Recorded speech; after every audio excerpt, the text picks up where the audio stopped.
Very pleased to have a first-time guest. He is a former NFL player with the New England Patriots. His name is Mario Henry. Well, for the last 18 years, Mario has been a financial services professional with an author of a new book called How to Hire Your House. We have a serious retirement crisis in the country, says Mario Henry. Mario, welcome to the Mike Schickman Show. It's an honor to have you. Hey, Mike, it's a pleasure being there. I have to tell you, first of all, I'm a Jets fan, so you know there's no love lost between us. Well, you definitely had a lot of years of misery if you're a Jets fan. Hey, listen, I'm a Jets fan, I'm a Mets fan, I'm a Knicks fan, I'm a Rangers fan.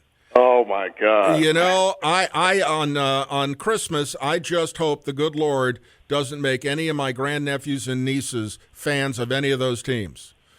I wrote a piece once. Why didn't you make me a Yankees, Patriots, Bruins fan? I would have been a lot happier. You know, Celtics fan, that would have been great. But no. But, you know, when you're a little kid, yeah, that's what happens. And I've been a sportscaster and a broadcaster for over 40 years, so believe me, I know the pain. But this is a serious, serious problem, and I'm really glad to have a chance to talk to you about it because for whatever reason, over 3/4 of retired National Football League players go broke after, 3 years after retirement? 2 years. And it's not only like the scrubs who may not make the big money. We're talking the big-name guys, John Elway. We're talking about, you know, guys who you would have thought got paid so much money they wouldn't have to even think about it. Well, yeah, because like most people, when you're making the money, you're living the life and you're not thinking about you not playing anymore. It's a trap. I mean, when you're in the NFL, you're in your early 20s, mid-20s for the most part. You're not thinking of being retired. You know, most of us who got let go out of the NFL was let go pretty much at the top of our conditioning. You know, somebody like Elway got a chance to ride out into the sunset, but that's not the majority of most guys' stories. And the average lifespan in the NFL is only like 4 or 4.5 years. Yeah, and then you got a revolving doors of guys like me that they let go before the third year so they don't have to give an NFL pension. So it's kind of like it's pretty interesting as far as how that system goes. We're the only sport that doesn't have guaranteed money like basketball and baseball. But even those guys are having a lot of problems financially when they stop playing. So I think it's just a frame of mind that, you know, you're creating bills that the bills don't stop just because you get done playing your sport.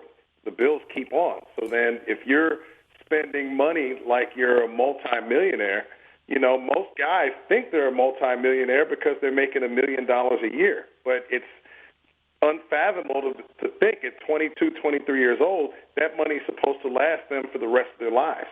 So once that carpet gets pulled from under you, now you're thinking to yourself, okay, now what am I going to do? And you could have a degree, you could have everything. You're not going to get paid what you were paid while you were playing a pro sport. Well, and it's really worse than that because you become the target of every member of your family who ever lived or pretended to live. Yeah. Your friends seem to multiply geometrically. Call that professional friends. Yeah, professional friends. And a lot of guys, unfortunately, get tripped up by the W word, women. Oh, yeah. You definitely get the groupies. You get everybody, and you know it's you definitely have an X on your back. And a lot of times when you're an athlete, even if you're a low man on the totem pole like I was, you know, you start to believe that maybe it's you, and really it's just the emblem that you are behind, whether it's the Patriots, Bills, you know, whatever. But it speaks to a problem that's going on just within our country because you got to realize the NFL player, you said it, even if it's 3 years, the average career, it's an entire career. And you see that guys have gone broke 2 years after their career ends. So the average person, when they get done working, this generation will be the first generation that doesn't have pensions. So I'm going to be curious to see how a 401k, which doesn't give a guaranteed payout, and a Social Security system that we're borrowing from. As of last week, we borrowed close to $60 billion from the Social Security Fund. How will we be able to continue to make money, perpetuate our lifestyle if we live 20, 30 years after we retire? Which hopefully you do, but that brings, the good thing about having a short NFL career is, and, just listening to you, your brains aren't scrambled. Too many. And I know a couple of NFL pros over the years, and when you see one of the great athletes, Brett Favre, is talking about it now, how bad his memory has gotten, and the number of concussions he had, and Favre may have gotten rattled a lot more than most, but the wear and tear on linebackers, on linemen, defensive and offensive, and on running backs, for heaven's sakes. I remember hearing the stories about one of the toughest backs of my lifetime, Earl Campbell, who became a cripple. Yeah, Earl has to walk in a wheelchair. I mean, I'm part of that, the CTE. I mean, some days I have moments to where I just really can't remember what I just last said. So sometimes I have to talk slow to kind of recall. I mean, the game isn't nice to us physically, although we all love the game. The hits and impacts that we do, just playing on AstroTurf back in the 90s. I mean, I don't know of any wide receiver that played during my time not having arthritis in their knees and have problems running upstairs. I mean, we all go through all that. Well, and there are a lot of other things, and not only physically but mentally, and still the NFL. I know the NBA tried to do this, and the NBA's got a bigger problem even than the NFL, even though the money is much greater. And that is very few young people are trained to manage money anymore, because a lot of them just come from backgrounds that aren't well off. You're right. But the problem is when you talk about managing money, all they're going to do is to put a guy in front of you that is talking about gambling on Wall Street. And so, they'll tell you, hey, I'm a financial advisor. Let's get this mutual fund. Let's get this. The whole notion that Wall Street can perpetuate your money is laughable. And that's what's happened over the last 40 years. When you think of retirement, you're thinking of Wall Street. So then now we're all into something to where we're getting a finite amount of money to last to where we don't know how long it's supposed to last us. And we're not factoring in inflation. We're not factoring in any catastrophic illness. I mean, I'm sure you've seen a lot of GoFundMe pages from people who have just had life happen. So there's not a lot of financial plans, which I think of it like football. I think you have to have a play in the event that anything can happen to you in this lifetime. If you live too long, if you die tomorrow, if something happens in between, if you get disabled, there has to be something that we're factoring in, but we just don't think about it. We're not trained to think about it. So then you get a guy who just comes to you and say, hey, let's diversify your portfolio and let's have you invest in these different mutual funds.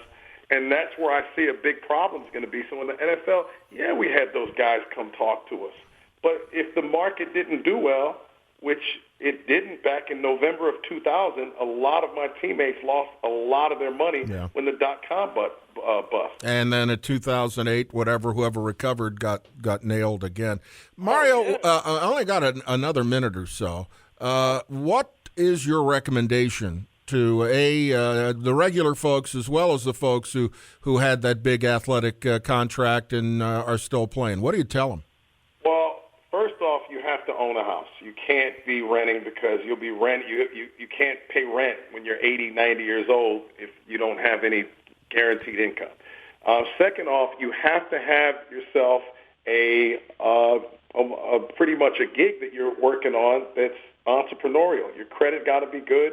And you can leverage money. And I tell an NFL player every year you're in the NFL, you should be buying a franchise. I tell the average Joe, you better get a business that can work for you while you're working for money.